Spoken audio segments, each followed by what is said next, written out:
placement pour les deux enfants jusqu'au 28 février 2024. Et on a vu à cette audience qu'il y avait largement de quoi travailler, mais largement, à nous occuper les 2 années qui viennent.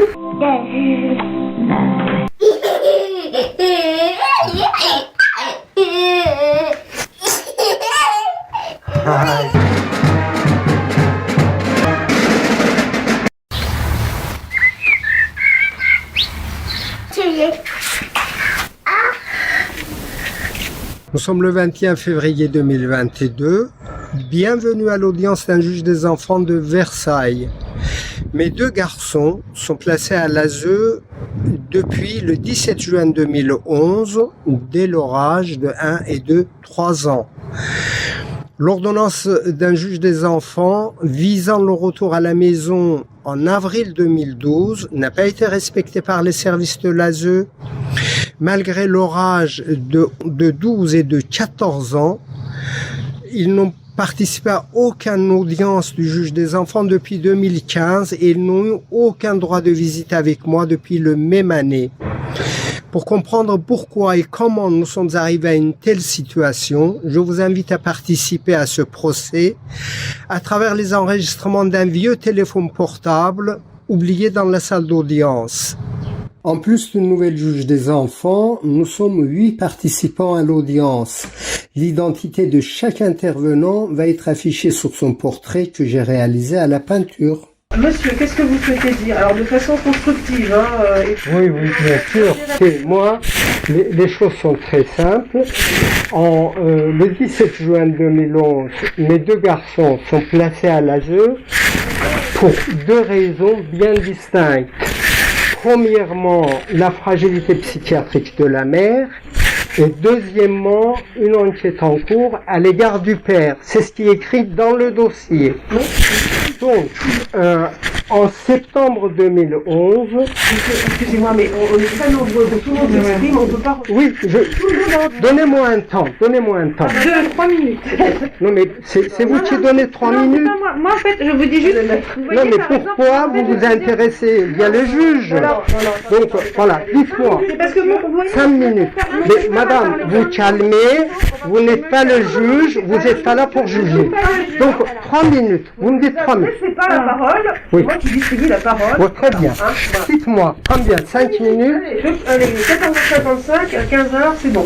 Très bien. Eh bien, donc, mes enfants, voilà, regardez bien l'heure, eh bien, je ne vais pas dépasser.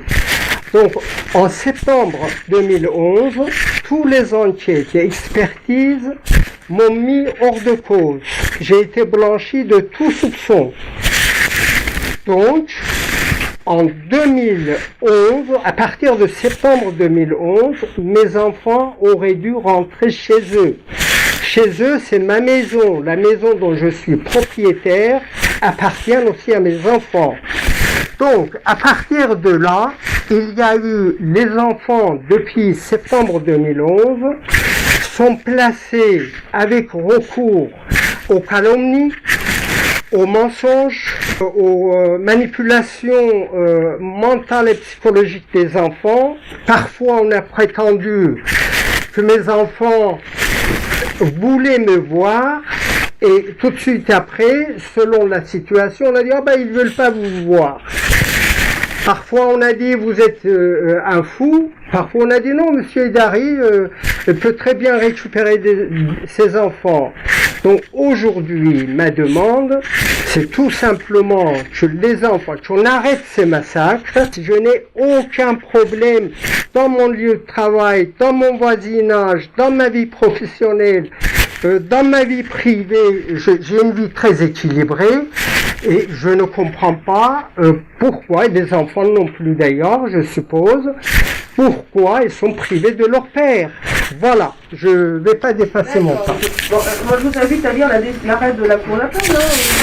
Alors, la Cour d'appel, moi je prétends qu'il y a un réseau de trafic de tout genre organisé au sein de la protection de l'enfance, autour de l'argent que l'État donne pour élever ses enfants. Quel est votre retour des enfants chez eux, donc levé du placement, c'est ça? avant de lever le placement, je suis quand même assez réaliste, d'ouvrir le droit aux enfants, qu'ils voient leur père. Il n'y a pas de raison à ce qu'ils ne voient pas leur père, mais tout en veillant à ce que je ne devienne pas un souffre-douleur ou disons un jouet pour tous ces gens-là qui travaillent dans ce milieu. Est-ce que vous avez posé la question de savoir comment réagissaient vos enfants, quelle était leur position, quel était leur vécu par rapport aux liens ou aux relations que vous pouvez avoir avec eux? Écoutez, en 2016, c'est la chef de service de l'ASE de Chanteloup-Lévin, c'est une vidéo publique sur ma chaîne YouTube, qui disait: Monsieur Idari, vos enfants vous réclament, venez les voir. Moi, depuis 2015, je n'ai pas vu mes enfants. Ça veut dire entre 2016 et 2022, s'ils veulent pas voir leur père, oui, c'est vrai que je m'emporte. S'ils veulent pas voir leur père, s'ils n'ont pas envie de me voir, c'est que il s'est passé quelque chose. Mais quoi? Alors que moi, je ne les ai pas vus. Est-ce que par exemple, ce ne serait pas des intrusions à l'école, des intrusions? Oh non, mais écoutez, il faut quand même rester réaliste. Dans la rue, Écoutez, j'ai été dans l'école de Kia une fois en espace de 6 années que je les ai pas vus. J'ai été dans l'école de Kia une fois. J'ai pris des photos, des selfies avec Kia qui sont publiques. Vous pouvez les voir. Que les services de l'UFSE en fassent des histoires, en fassent toute une histoire que les enfants ils ont peur ou tout ça, totalement mensonger. Les enfants, vous le voyez sur la photo. Monsieur, alors là, je discute, moi je les ai entendus ce matin, les enfants. Hein. Ils ont été très clairs là-dessus. Hein. Oui, mais c'est des enfants. Comment ils sont traités avant qu'ils viennent vous parler? 14 ans, puis même quel que soit l'âge, on écoute ce que dit l'enfant. Mais ça fait 6 ans, ils n'ont pas vu leur père. Ils reçoivent des manipulations mentales et psychologiques, ces gosses. Ils m'ont dit, hein, eux, ils étaient très clairs dans leur expression. En tout cas, ils avaient peur. Ils n'ont pas de choix, madame. Ils sont dans la main des gens hostiles. Donc, ils les manipulent comme ils veulent. C'est des enfants. Donc, c'est à vous, maintenant, si vous en avez vraiment la possibilité, de décider de l'ouvrir leur droit. Si vous n'en avez pas la possibilité, on n'en parle plus. Donc, voilà. Bah, moi, c'est bon, c'est le sujet. Hein, parce qu'il y avait tout ça. Et puis, même, il me disait aussi que vous aviez récupéré des photos sur Internet, je ne sais quoi, pour les rediffuser, etc. Et que ça leur plaisait absolument pas. Mais, madame, il faut. Moi, je voyais mes enfants jusqu'à 2015. Jusqu'à 2015, j'ai été adapté avec mes enfants, que les enfants étaient heureux, qu'on allait ouvrir les droits. Et en 2016, à la suite d'un fascicule que j'ai publié, que j'ai envoyé au ministre des Affaires sociales, qui l'a renvoyé à l'ASE de Chanteloup-Lévin, qui m'a dit: c'est moi qui commande ici, c'est pas la ministre. Vous allez voir ce que vous allez voir. Et je vois ce que je vois depuis 6 ans, je n'ai pas vu mes enfants.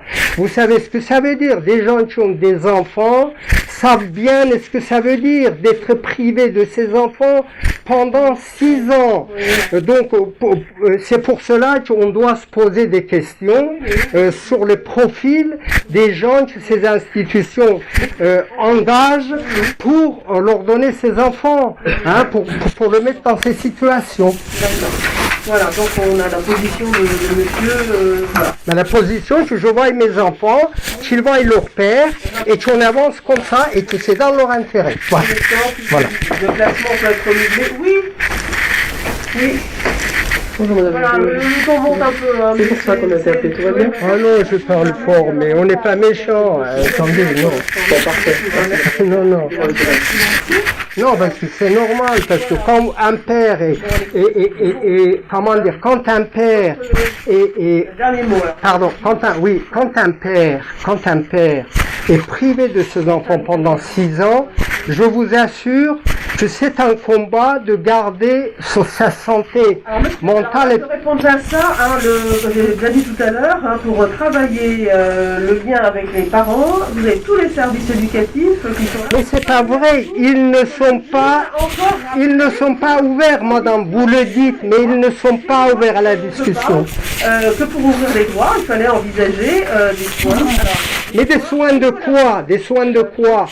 Psychologiques. Oui, mais attendez, psychologique. Écoutez, on ne devient pas fou seulement quand on demande ses enfants. On ne devient pas fou quand on demande seulement ses enfants. Moi, j'ai une vie sociale, personnelle, affective, plus équilibrée que n'importe quel d'entre ces beaux gens. Voilà. Bon, alors si c'est pour les enfants, on parle que des enfants et je ne veux pas parler d'autre chose.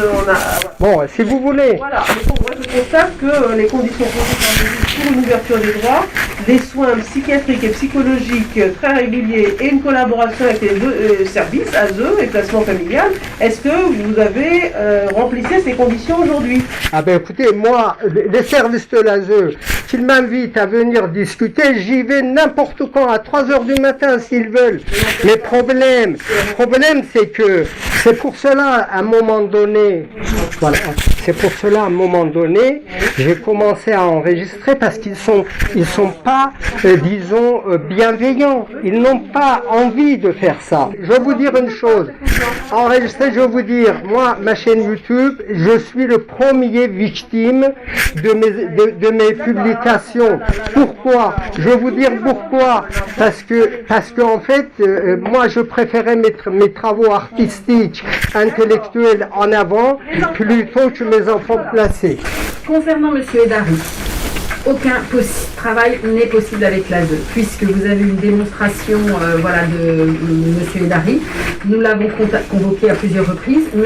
Edari monopolise la parole et revient toujours à l'origine du placement, et il a une lecture des décisions des juges, alors très personnelle. Donc de toute façon, nous n'entendons pas M. Edari parler de l'intérêt de ses enfants, il ne parle que de lui, et nous pensons même qu'il a tout intérêt à ce que ça ne se passe pas bien pour lui, parce que comme ça, il peut être tout le temps victime de tout. Donc M. Edari ne cesse de nous dire à nous, à l'ASE, à ma chef de service, que nous gagnons, je crois, 20 000 € par mois, que nous payons les juges, que nous maltraitons les gens. On ne peut absolument pas avancer. Ça n'est pas possible. Monsieur reste focalisé sur le fait que le juge des enfants outrepasse ses droits, qu'il y a des décisions qui l'autorisent, et monsieur refuse de signer les documents. On ne peut pas travailler, monsieur n'entend pas. Moi, j'ai déjà dit à monsieur qu'en gros, le juge des enfants, il y a 2 ans, avait demandé un suivi psychologique pour les 2 parents. Je lui ai dit, mais qu'est-ce que vous risquez à la limite en faire un, parce que ça vous ouvrirait des droits. Mais il faut la payer. Juge. C'est pas à vous de parler. Il avait expliqué qu'en fait, il ne risque pas grand-chose, que monsieur n'a pas de problème et qu'il est très intelligent, que voilà, je ne suis pas expert. Donc je lui avais dit, mais vous ne risquez rien, faites un suivi psy et vous verrez vos enfants. Monsieur ne le souhaite pas, donc il ne voit pas ses enfants. Et monsieur ne peut pas entendre qu'il y a des conditions, il ne veut pas rentrer des conditions, il ne voit pas ses enfants. On ne peut pas travailler avec monsieur Edari, ça n'est pas possible. Aucun entretien. Les entretiens sont régulièrement interrompus avant, parce qu'on s'entend dire que monsieur peut faire des parallèles quand même extrêmement problématiques avec les services de l'ASE, de diffamation, donc on a été enregistré, vous avez eu une démonstration assez courte de ce que les entretiens sont avec les services de l'ASE. Voilà. Très bien, merci.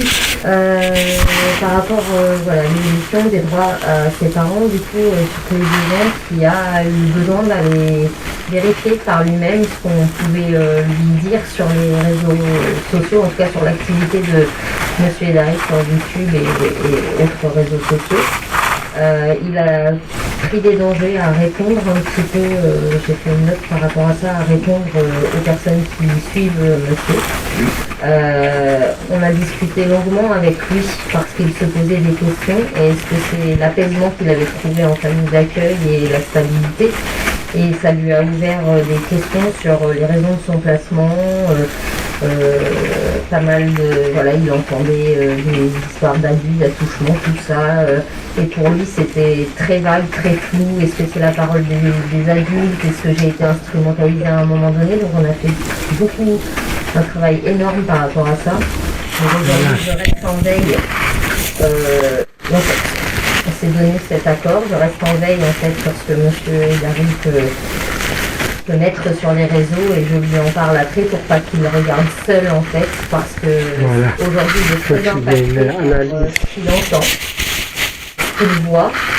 Le fait qu'on instrumentalise son image, qu'il puisse le voir et qu'on lui dise son nom.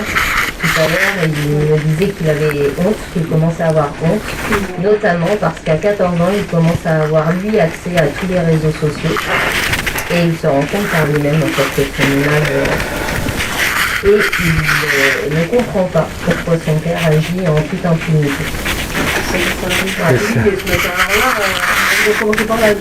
Oui, exactement. Notre père n'est pas sanctionné, il ne s'agit pas de lui dire simplement qu'il ne faut pas recommencer, un peu comme il pourrait dire aux enfants, il faut lui faire comprendre. C'est ça, voilà. Allez-y. C'est ça. Pour rebondir, parce qu'en fait, la réaction de Kia, parce que ça a été réactionnel, c'est qu'elle de dire à l'effraction de M. Hilary sur le lieu de placement et à l'école de son frère. Donc il y a une réaction d'adulte, on l'a mis dans des conditions d'adulte, pour aller protéger son petit frère, pour aller défendre son petit frère. Donc il a été le porte-parole, en fait, de façon comme un adulte, sur une position d'adulte, face à l'impuissance des adultes à le faire. En fait. Voilà, c'est ça. Et donc il a été dans cette réaction très rapide, dès qu'il a su que M. Hilary était venu rencontrer son frère pour lui donner soi-disant les cadeaux de Noël. Il a su que son petit frère a été en difficulté et il a eu une réaction en fait de protection. Et il a vu qu'il s'était aussi embarqué dans quelque chose qu'il n'a pas pu maîtriser, puisqu'il a fait des réponses. Et il a vu aussi que certaines réponses le mettant en difficulté en tant qu'enfant. Et donc on a repris ça avec lui. Alors c'est vrai que c'est compliqué les réseaux sociaux, nous dans les services c'est compliqué parce qu'on est dans cette capacité à pouvoir les protéger, mais aussi les accompagner. Et avec M. Hilary, ça c'est pas possible. Parce que M. Hilary fait de la diffamation aussi de ses propres enfants. Et ses enfants en les martyrisant, on va dire, si j'utilise les mêmes propos que monsieur. Donc voilà, on en est là et c'est vrai que ça a des impacts au quotidien. Est-ce que je peux répondre? C'est net. C'est très net. Est-ce que je peux répondre? On laisse parler tous les services. D'accord. Voilà, donc aujourd'hui, on est sur ce travail avec Kia de comment ça fait moins m'impacter, de comment protéger malgré des intrusions. En soi, en effet, il n'y a pas rien physique, mais Kia, il a toujours comment on va utiliser mon image, qu'est-ce qu'on va dire de moi, comment mes propos vont être. Voilà. Et il a la souligné aussi après. Voilà. Mais on voit qu'aujourd'hui, l'équilibre qu'il a en famille d'accueil, ça lui suffit en fait, ça lui suffit. Et les liens finalement de visite peuvent venir désorganiser finalement l'équilibre qu'il a avec la famille d'accueil. Donc c'est là, les deux garçons ne sont pas sur la même les mêmes demandes, sur la même longueur d'onde. Donc oui, là il a envie d'entretenir ses liens, mais peut-être à un rythme. Moi c'est tout. En tout cas c'est ce que nous on veut faire. Partageant ses propres désirs, ses propres positionnements, sa propre volonté de faire quelque chose de sa vie pour un jeune garçon, tout simplement, et qui a quand même aussi des difficultés de maturité. Donc quand même, il est partagé entre ça et ne pas vexer ou fâcher sa mère. Parce qu'il connaît aussi la réaction de sa mère quand elle est fâchée. Et donc il est partagé dans cet entre-deux qui finalement, dans la balance des équilibres, le déséquilibre plus souvent dans son quotidien que l'équilibre en fait. Et il est encore dans ce chemin-là pour essayer de construire un peu les choses, pour peut-être voir aussi différemment les choses par rapport à ce lien. Je pense qu'il est plus comme ça. En tout cas, ce qu'il en montre actuellement, c'est qu'il a besoin dans cet équilibre. Aujourd'hui c'est ça. Alors, oui, vraiment, je suis désolée d'insister là-dessus, mais c'est vraiment en fait parce que là, par rapport même aux enfants, il faut qu'il y ait une régularité. Alors, on entend qu'effectivement les demandes sont différentes, et d'ailleurs, ça a très bien été expliqué. Et voilà, mais ça n'a pas du tout été mis en place depuis l'arrêt de la cour d'appel. Alors, ça n'est pas, c'est bon, pas de chance, etc. Mais en l'occurrence, vraiment, une fois par mois, on en est loin. Madame l'a vu 2 fois depuis un an. Donc ça, c'est vraiment important si, pour avancer, parce qu'il y a vraiment, malgré tout une coupure quand même qui a été faite. Il y a un travail qui a besoin d'être fait. Il faut aussi, Madame essaye de son côté. Je suis tout à fait d'accord avec ce qui a été dit. Et pour reprendre ce qu'on a pu échanger avec les enfants ce matin, autant qu'il y a qui souhaitent maintenir ce lien avec cette fréquence d'une fois par mois, autant son frère qui lui disait Bon, bah oui, c'est ma mère, il faut quand même que je garde un lien avec elle. Lui, il me disait 3 fois par an, donc une fois tous les 4 mois. Avec leur papa, pour le coup, ils ont été tous les deux unanimes. Ils en étaient même à parler, on veut même plus qu'il ait l'autorité parentale. Ils étaient très conscients en fait de ce que ça voulait dire l'autorité parentale. En disant, et ils nous donnaient plein de petits exemples. Il y en a une qui a dit, mais moi en fait, j'ai été déscolarisée un mois, alors on est même de parler de l'importance de l'école pour Kia. J'ai été déscolarisée un mois parce que monsieur, mon père, il a refusé de signer les papiers. Et il l'a clairement exprimé. C'est du chantage et ils ne veulent pas. Et les deux l'ont dit. Hein. Moi, j'ai peur qu'ils viennent me chercher de force, qu'ils me fassent du mal. Et je le redis, hein, on ne peut pas impunément continuer à ne pas écouter ce qui est dit par des juges. Il y a une justice ici, il y a des juges qui ont pris des décisions, il y a madame qui a bien suivi ce qu'il fallait, en effet, vous l'avez expliqué, elle ne comprenait pas pourquoi elle l'a fait et elle a pu avoir une relation qui s'est reconstruite avec les enfants. Et ce qu'il pense, ce qu'il ressent, c'est je ne veux pas voir mon père, on ne veut pas voir notre père, on en a peur, on en a marre qu'il y ait des photos, des enregistrements, des choses qui tombent sur les réseaux sans notre accord. Et on veut conserver un lien avec notre maman, mais chacun à notre façon. Ils ont parlé à 2 avocats, hein, à mon associé et à moi aujourd'hui, et c'est le même ressenti. Et clairement, pour moi, il faut vraiment accéder à leurs demandes. Après, avec la cuisine interne possible, mais je pense qu'il faut même entendre à la rigueur leur demande de déchoir un des parents, de déchoir monsieur de son autorité parentale si ça a une incidence en fait concrète. Ce n'est pas contre le père, c'est parce que ça a une incidence concrète. Ça peut pas être un combat à chaque fois qu'il faut signer un papier. Ça peut pas être à chaque fois avoir peur de se retrouver sur les réseaux sociaux parce que il y a eu un droit, il y a des règles, les lois elles sont les mêmes pour tout le monde et il faut écouter ce qui est dit dans les décisions de justice. Est-ce que je peux répondre aux intervenants? C'est juste, il y a une procédure juge aux affaires familiales justement voilà qui est en cours puisque monsieur a déposé une requête, j'ai pas été encore informée. On a une date d'audience, ça a été renvoyé pour le 31 mai. Donc justement l'autorité parentale voilà va être abordée devant le juge aux affaires familiales. C'est monsieur qui a déposé une requête.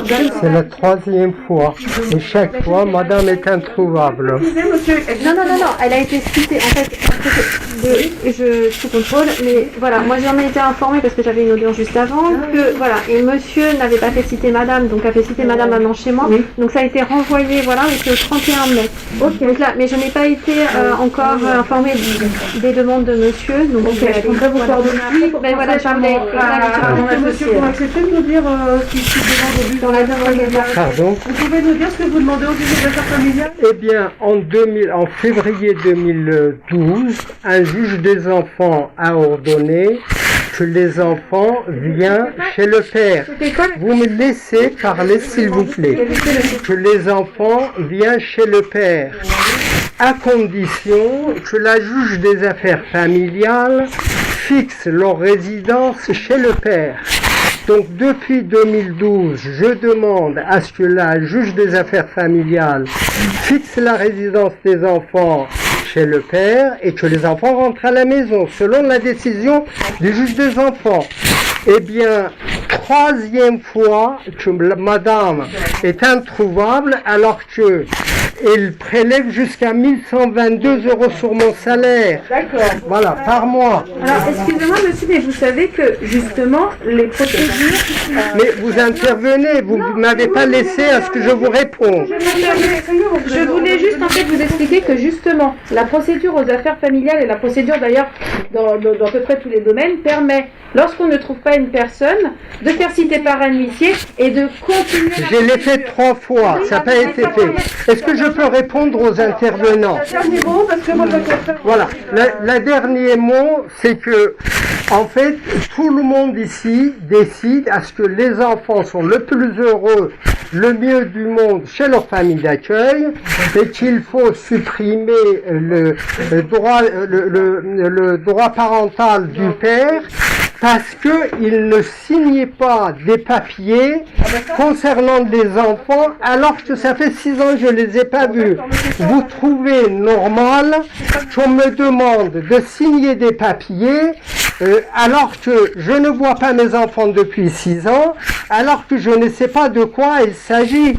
Donc, la décision que je rends aujourd'hui, c'est une prolongation renouvellement du classement jusqu'au fixé 28 février 2024. Voilà. Madame Du temps, il y a beaucoup de travail à faire et les droits peuvent évoluer jusque-là. Mais l'idée, c'est que les enfants... est-ce que vous pouvez ouvrir les discussions par téléphone pour moi? Non, monsieur, non. Attendez, donc renouvellement du classement pour les 2 enfants jusqu'au 28 février 2024. Voilà. Donc ça laisse le temps de faire. Alors, concernant le père, monsieur, en l'état, moi je constate que vous n'avez pas respecté les conditions. Oui. C'est bon, merci. Vous n'avez pas respecté les conditions. Merci beaucoup, c'est bon. Merci.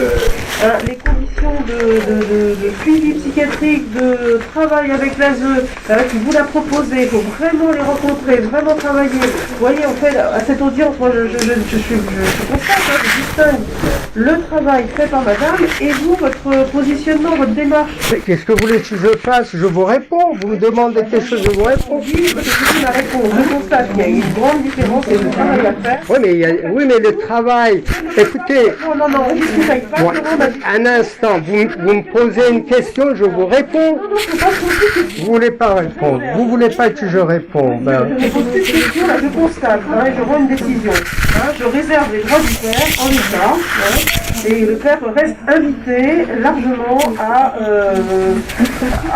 rejoindre les services, vous pouvez même si vous envoie des convocations, vous n'y répondez pas, mais vous pouvez aussi. Mais ils m'ont pas envoyé de convocation que j'ai pas répondu. Pourquoi vous dites ça? Eh ben, le va vous relancer pour... Mais est-ce que vous m'avez envoyé, on parle des yeux dans les yeux, est-ce que vous m'avez envoyé une convocation que j'ai pas répondu? Bon, c'est long, elle se termine là. Moi, ce serait pas bien. Non mais c'est pas vrai que... Pour un renouvellement, on relance et monsieur, soyez attentifs aux convocations et répondez aux convocations. Mais écoutez, j'ai toujours répondu, pourquoi on dit ça? On va voir sur l'avenir, là manifestement, vous n'avez pas... Voilà. Excusez-moi. Voilà, alors donc, les droits du père, de toute façon, sont réservés et le père est formellement invité à se mettre en lien de la même façon avec les services, comme... Oui, mais les services, je veux bien, et qu'ils m'invitent quand vous voulez, je viens discuter. Pourquoi vous dites je suis jamais venu? C'est 2 services, le service de placement familial, et on a vu cette audience qu'il y avait largement de quoi travailler, mais largement, nous occuper les 2 années qui viennent, voilà, sachant que les enfants à ce jour ne sont pas du tout rassurés de votre attitude.